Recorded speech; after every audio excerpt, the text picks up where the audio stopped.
Ready? All right, everyone. Welcome to Fundraising Strategies, our next session here at FII 8. Please join me in welcoming our panel now. We have Omar AlMajdouie of Raed Ventures. I think is coming up stage now. Thank you. We have Duggal, founder of Female Founders Fund. We have Dany Farha here, managing partner of BECO Ventures. And he deserves it. And we have Magnus Grimeland of Antler, the founder and CEO here. How are you doing, boss? And last but not least, we have Rudy of Lead. Please join me in welcoming all of you. Thank you so much. So we will get into fundraising strategies. We'll get into alignment on carry and GP stakes and all the rest of it soon. But I think it would be helpful for people to understand a little bit of where each of you all come from. So Thomas, I think you shared with me a little bit about your background. Talk to us a little bit about your journey into Lead and in terms of your own personal journey of your decision to start investing your own money, putting skin in the game, and what led you to your present position. Sure. Well, good to be here. Thank you, Peter. Lead stands for Legacy of Adi Dassler, so it was founded by the grandchildren of Adi Dassler with the idea, what would he do if he was alive today? And the answer they came up with is, well, he would help entrepreneurs in the world of sports, start successful companies, and help them become global brands, the way Adidas did that quite successfully. So with that, they started investing in sports first and then in health technology. So we're still anchored by the Adi Dassler family, but we've also brought in great families, great strategics, and great athletes like Harry Kane and Brooks Koepka, and about 20 other top athletes to invest with us. My story personally started in Germany, moved to the US to go to college in New York, started working in investment banking and was assigned to the sports advisory group, helping wealthy individuals buy and sell professional sports teams. That translated into myself having a little bit capital to invest in venture capital. I did not know anything about VC other than I could write a small check. Got lucky with a few deals, was learning by doing. Had an idea then to start an investment bank again that advises very large clients in sports and health.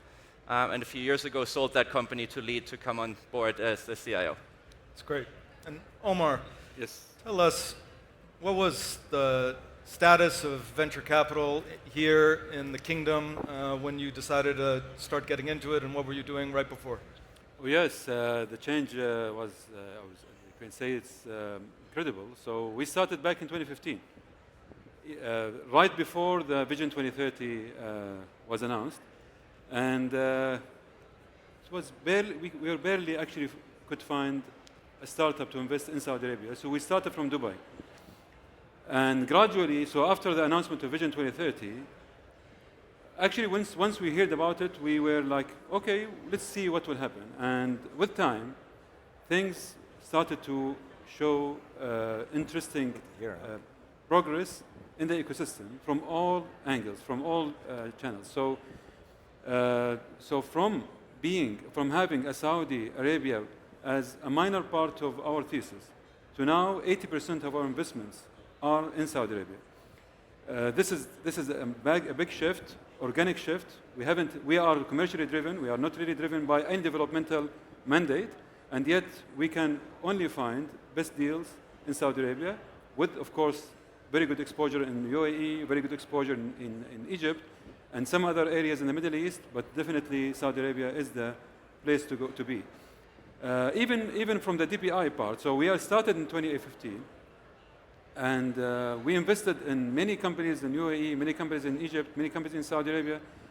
Yet the majority of our DPI, 90+% of our DPI of Fund 1, and any anticipated DPI for Fund 2, which is vintage 2020, are actually anticipated from Saudi Arabia. So it's definitely a market that can generate great pipeline and great also exit opportunities. It's wonderful. Thank you. Anu? You're 10 years in, so happy anniversary now for Female Founders Fund. No short of a massive achievement. And so tell us a little bit, you began with a private e-commerce company that you founded in India, right? And then this began your journey. So if you can maybe share a little more about that. Sure. So first of all, thank you so much for having me, Peter and FII, my first visit to the region. So my background prior to starting Female Founders Fund was actually as a female founder. I had been living in India and co-founded the country's first private sale e-commerce platform that was acquired by Myntra about 4 years after we launched. And it was really my fundraising experience throughout that journey that led me to start Female Founders Fund. Less than 2% of venture capital dollars go towards companies started by women. And my point of view was that as an entrepreneur, there's a white space, and you're going to start to see a wave of really interesting companies being started by women, both based on their personal and their professional insights. And so, as you said, it's our 10-year anniversary, and really excited to see the progress over the past decade. That's great. And we'll follow up on some of that. Dany, so we were talking a little bit just now. You told me a little bit about a liquidity event that you ended up having with a business that you were running, and then that led you to more of a personal reflection of what you wanted in life. So how does that get you into BECO Capital? So maybe take 3 steps back. So Lebanese father, German mother, been in Dubai since 1968, so I've been here for a very long time as a family. Schooled in the UK, came back home to Dubai and started a few traditional businesses. And then co-founded the region's leading job site called Bait.com. By 2010 and 11, I had basically exited all my investments, and I didn't know what to do with myself. So I went and saw a life coach and worked with this wonderful lady for 6 months, and did a whole bunch of different exercises. But cut a long story short, I discovered a lot about myself. And the one thing I discovered about myself was, while money is important, it definitely wasn't the driver. What was important to me was to create an impact on the region. I cared deeply about the region, and so the mission we set off to execute. I'm delighted to see this conference as a perfect example of that. Is to basically be a fundamental catalyst to the tech and innovation ecosystem and entrepreneurial ecosystem, which we started with a very small fund in 2015, and today we're investing out of our 4th fund 12 years later. That's great. And we'll dive into the strategies of that. Magnus, so it's been a journey from Harvard to consulting, and then into Navy SEALs, rocket internet-related companies, and now into Antler. And you can tell us a little bit how you got in there, and now the global strategy that you have there. There's another part of your journey, though, which is that you were a Navy SEAL in Norway. Yes? So tell us a little bit about maybe the values and the ways in which that experience has shaped your present role. Yeah, so great to see everyone, great to be back. The Navy SEALs training, or Special Forces in general, I think the most important thing to get through that training is grit. And I think one of the most overlooked skill sets in an incredible founder is grit. So not giving up when the going gets tough. And I think the best founders in the world are people who have tremendous staying power. And that's one of the criteria we now look for in great founders is, are they someone, if you give them a few $1 million, are they going to take that money and really use all of their time over a long period of time trying to succeed at the mission that they're trying to accomplish? With Antler, that's something we look for. The story behind Antler is prior to Antler, I built an e-commerce company in Southeast Asia called Zalora.com. We sold that business back in 2016, and a lot of the people we had worked with ended up building the next generation great companies in the region. So Gojek out of Indonesia, $23 billion business, built by ex-Zalora people. Shopee, biggest e-commerce business. So we got excited about these concentrations of talent that are building the next generation companies, and got excited about finding them and backing them and building the next great companies out there. So what we do in Antler is we don't look for companies per se, but we look for people. And we now get 160,000 applicants per year from founders all across the globe. We'll work this year with about 10,000 founders across 30 offices, across North America, South America, Europe, Africa, Middle East, Asia, and Australia.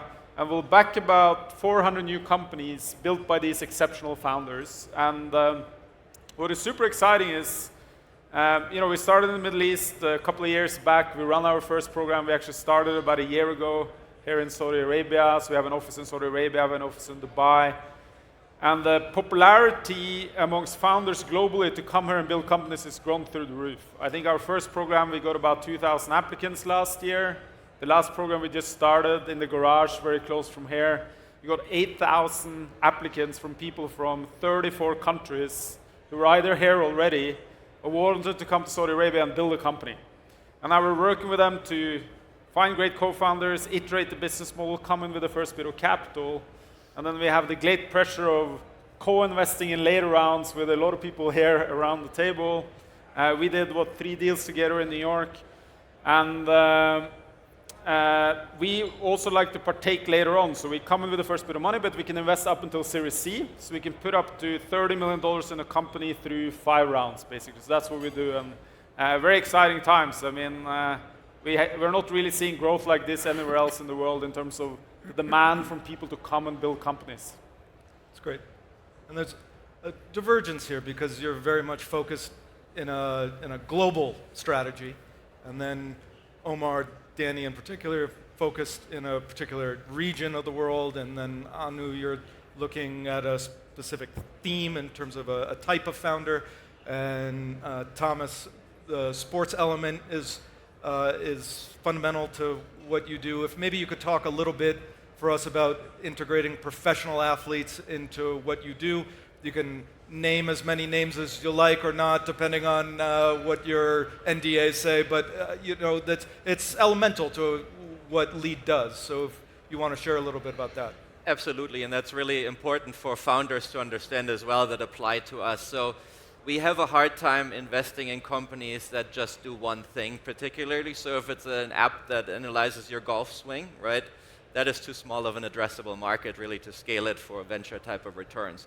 But if this is a biomechanics company that can address golf and basketball and tennis and football, well, then you have a much larger market that you can invest in. From our perspective, the home run is then to take sports and grow that into adjacent markets. And so health is one of them, entertainment is another one, IoT is a third one that we look for. So can a prosumer, a Harry Kane, a Brooks Koepka, a Michael Strahan, and a few others, can they be the professionals that adapt that technology first as a human performance machine? And can you then, as the patient in a hospital, maybe get this as an FDA-approved device for medical applications? So we have a few of those companies. So the addressable markets have to scale. Sports is very sexy, but we need to have the scalable market to grow into it. And our athletes are very active, both in terms of their networks, offering companies unfair advantages. They make introductions to obviously a larger ecosystem. We work very closely also with teams and leagues. And then on the health side, the same thing. And they also sometimes do equity endorsements. And the benefit that we have is that the athletes invest exactly the same way as anybody else with us. They do not get a special deal. They're just excited about what we're building in our track record, and it's really nice to see. But obviously having a famous face endorsing your company can help as you become a consumer brand. So, yeah. That's great. So, Anu, in 10 years now of what you've done, if you could maybe share a lesson or two about the journey for you in terms of things you've seen, ways things have evolved, experiences with particular founders. Sure, yeah. So I would say one lesson that comes to mind is, when looking at a founder, the first perspective that one has is that, often they come from within the industry. And when I look at some of our most successful founders who've exited, they've actually come into rather challenging industries, whether it's healthcare or climate tech, and come in with a completely different perspective. And so I think the bias of you have to understand or come from within an industry is not necessarily true. I think the fresh perspective and not being weighed down by some of the commonly held beliefs that tend to happen over time has definitely been something that we've noticed. I would say also, contrary to popular belief, there's the belief is that serial entrepreneurs tend to make tend to be less risky because they've had success. And I think what we found is that we've had more success actually with first-time founders. And so I think with serial entrepreneurs, you really have to understand, do they still have that chip on their shoulder? Are they still driven? Are they still hungry? Because I think, you know, kind of reflecting back on some of our biggest value drivers, we've definitely noted that those first-time founders are the ones that, you know, have produced the best returns. Dany, as you began this journey in venture as a GP, how have you seen perception of talent in the region evolve? What responsibility do you feel to proselytize, not just within the region, but globally on their behalf as companies look to achieve scale? Are those things that you think about and incorporate into BECO strategy, or is there another way that you think about it? I mean, it depends how far you want to go back. If I go back to my pre-investment life, we had to go find people from the traditional world, bring them into the online world, sales, marketing, customer service, finance, product design, and basically teach them how to do things in the digital world. And we were learning ourselves, by the way. We had no idea what we were doing. So you take that as sort of the baseline in my world. Fast forward to you know, the start of the inflection point where the ecosystem started to take off and the venture industry started to take off, and then we had a massive shortage of basically of talent. What happened was COVID happened, which basically made it okay to hire people remotely. And so I don't think there is a single firm or company that we've invested in that doesn't have quite a distributed workforce. Some of them, you know, span the globe and cover all time zones. Most of them are probably regional. And it's great because we, with that construct, we hit the impact objective of basically hiring people where there are lots of talented people in, you know, Egypt, Jordan, etc. But maybe the markets aren't as large as we'd like them. But then we focus on the markets where the revenues are in Saudi and the UAE and other markets. So that arbitrage between having talent elsewhere that is highly skilled and affordable with the high margin, high revenue markets has been, and we just, you know, we didn't know that. We stumbled into it, I think thanks in large part to COVID and thanks in large part to the DFIs pushing us to, you know, to think about impact. And that's how we've combined, you know, financial returns with being able to create an impact. Great. And Omar, have you seen a similar experience going into COVID and coming out of COVID with talent within portfolio companies as what Dany was describing, or something different here in the kingdom? It's exactly what Dany mentioned. So, the number of talents that we are seeing now is definitely much higher than before when it comes to founding companies, not necessarily creating the core team of the company itself. So in that particular thing, I think still we have a big challenge here, attracting the right pool of core teams around the founders. But from the other side, the quality of founders in Saudi Arabia like emerged in a crazy way, in a very, very good way. We are now, so I'm not sure if Ahmed Al-Hakbani here, so you are investing with their excellencies. We're investing with the former CEO of Saudi Telecom. So you can now pick the best names in the market. They are now founding their own startups, technology startups in Saudi Arabia. This is incredible change in the talent mindset. If you go back to the days that we started in 2015, if you speak to any talent in Saudi Arabia, would you think of creating your startup, technology startup? It will be like a joke. What do you mean by that? Why I should do this too risky thing while I'm in Aramco or I'm in SABIC or I'm in PIF? But now I think now if you speak to any talent, any great person in Saudi Arabia about his or her startup, you will find that they are actually thinking of it. Not necessarily they are doing it, but almost everyone is thinking of creating his or her own startup. So this is definitely a mind shift. And this mind shift definitely also is a result of the Vision 2030. So we are entertaining this era of investing in the best pool of talents in Saudi Arabia. The other part, which is the talent, the employees or employment or creating core teams who can create the core products and other things, I think we are still need to do many things here. Yeah. And we'll come back to that in just a second. Magnus, I want to ask you, your first fund was how large? Antler. The first fund was 20 million, but the first close was 5 million. Okay, and the fund today is how large?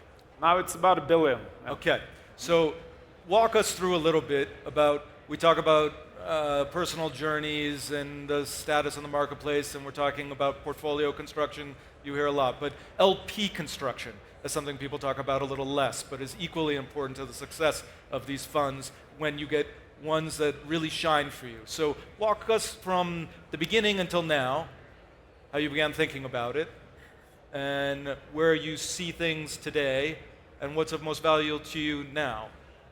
Yes, so I think as most people starting fund managers, very often the first few investors you get on board are people you have a long-running relationship with because they're trusting you with their capital.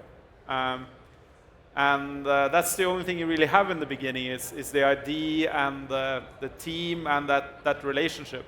And so in the beginning, was a lot of family offices, high net individuals that we've known for a long period of time.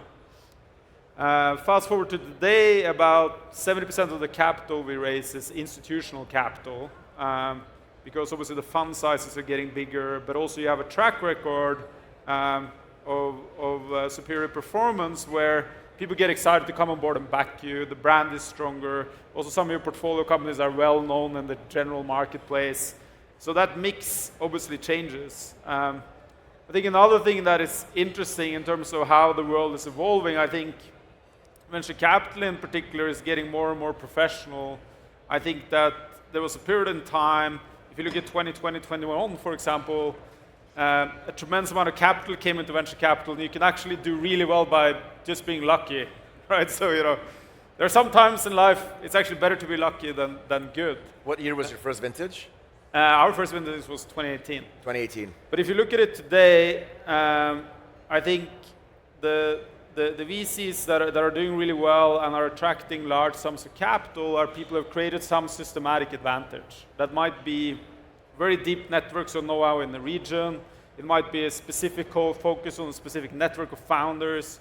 It might be segmented focus like you guys have. In our case, we try to now systematically think about what makes an exceptional founder and how can we access those and be a really good partner to those at the very, very beginning. And we built a data set now of close to 500,000 applicants. We worked with more than 12,000 founders. We are getting smarter and smarter in terms of where do you find these people and how are you really good partner to them in the beginning. And I think that expertise and that know-how and systematically building advantages to deliver exceptional returns in the long run is getting more and more important. And it's great to see people around the table here with different strategies deploying that same thinking. I think maybe just a quick addition to that. We're on the fourth vintage right now, 2015, 18, 21, 24. Our easiest vintage was the first to raise. I think it was like 3 months and a whole bunch of phone calls and maybe a handful of meetings because like you, it was people in my personal network and my professional network, and they were, I guess, betting on me and where this thing was going to go. The second fund was the most difficult by far because the first fund, while it was performing reasonably well, it's still so early to tell. But then we went to scale and raise a much larger fund. We had to go to the institutions. And the approach that we took with high net worth, family office type investors was very, very different. And we learned very, very quickly. Thankfully, we went early. And so we had enough time to realize that, shit, this is not working. And so we basically started tweaking and pivoting and then institutionalized the way we fundraised. It's great listening. In terms of capital preservation, as we think about this, when we think about 2021 and kind of its historic capital raising, and then now we're sitting in a situation where there's 700 unicorns waiting to IPO in a backlog. that we may or may not ever see. And so as some of you, I mean, there's seed investment that is happening across the board on this panel. So as founders get to a place where they're reaching that kind of unicorn status, but there hasn't really been an exit yet, does anyone have a story to share about founder relationships being important if you're looking to, at that point, to have a conversation around selling some secondary and to do that? Yeah, so we were super lucky in that we exited Careem, which was bought by Uber, within the end of the 5th year, which is very, very early to return the fund, that we returned more than the fund. But then recently, this April this year, we exited Property Finder, and that was a $1 billion exit for us. We were holding out for that valuation. It was a 10-year hold, so we had to have the patience of a god, and it takes time to compound. But 2 years ago, I sat with the founder and the investors at the table, and they actually asked me, "What's your hold period?" I said, "Guys, the fund, it expires in 2 years, and we need to sunset the fund." And so we literally worked for 2 years figuring out how best to exit. And in the end, the company actually bought us out.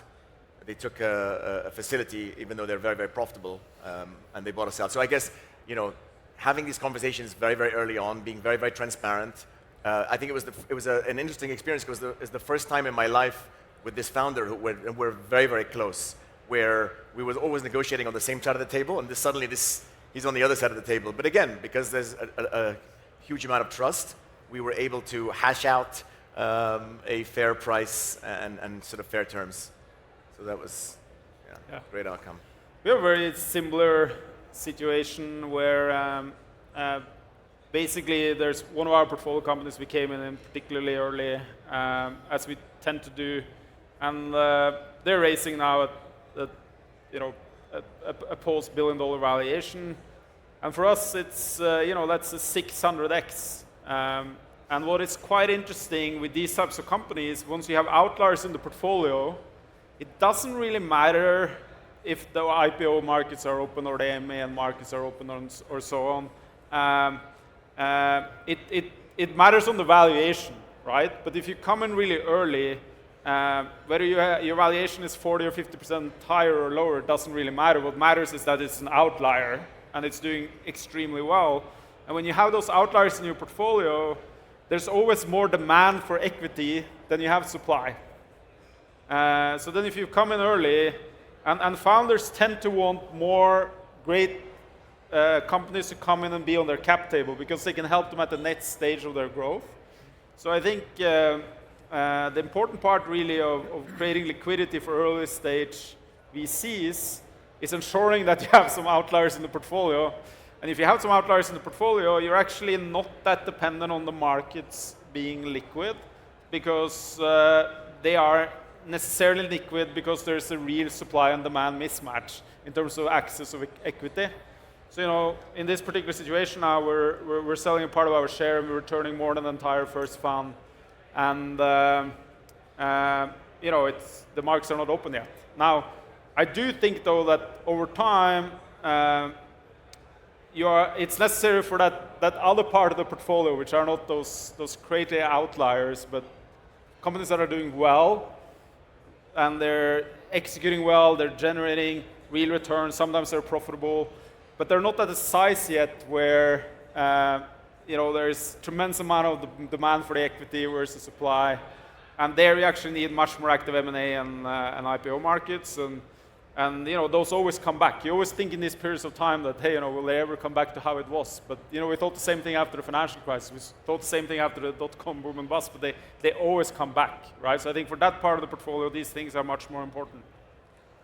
So it's good to note also that Saudi Arabia has very interesting or vibrant secondary market. So for a medium-sized to large-sized startup to exit partially to strategic investors, to PEs, to scale-up investors, I think this is in Saudi Arabia particularly. It's far better than any other region, other country in the whole region. The country here is deep when it comes to the needs that each strategic investor is looking for. So I think for these type of particular problems where the companies are stuck in between the exit and the stage they are in, I think Saudi Arabia is one of the very few countries in the region and in the bigger region, which is Africa and Europe, that you can actually have liquidity path. Not even no need for you to wait for to IPO or to free acquire. And if you can give an example, we have Fund 1. So Fund 1, we are now 3x DPI, 3 plus X DPI. Almost 90% of this DPI are secondaries. Wow. So yeah, that's where I think it's strong. It indicates how strong this market when it comes to liquidity. Yes. Venture has become a much more popular field. We're basically out of time, but I'm going to direct one last question to you, Thomas. We've gone from roughly, I think it was about 1,100 venture firms in 2020. It's north of 3,000 now. Does that excite you? Does that forebode something to you? And how do you think this kind of flooding into the market of firms and their creation and founders and wanting to jump into venture, some venture-style companies that are really cosplaying as venture companies that might be better PE-backed companies. As you're raising a fund now, what are you expecting out of LP conversations, and what do you expect to have to advise about those LP conversations? Yeah, I think that's a great question. I mean, look, there are more venture firms now in Europe than there are in North America, actually, right? Even though most of the deals take place in China and in the United States. So you have to have a global mindset of where the capital and where the firms come. But clearly, you know, venture capital firms in the past have made their LPs a lot of money, and so more people will follow into it. What we also see, however, is that more and more capital is going into venture and private equity, alternative assets, as we call it, and capital allocations are changing. You talk to wealth managers now. 10 years ago, wealthy families would invest 5 to 10% of their capital into alternative assets.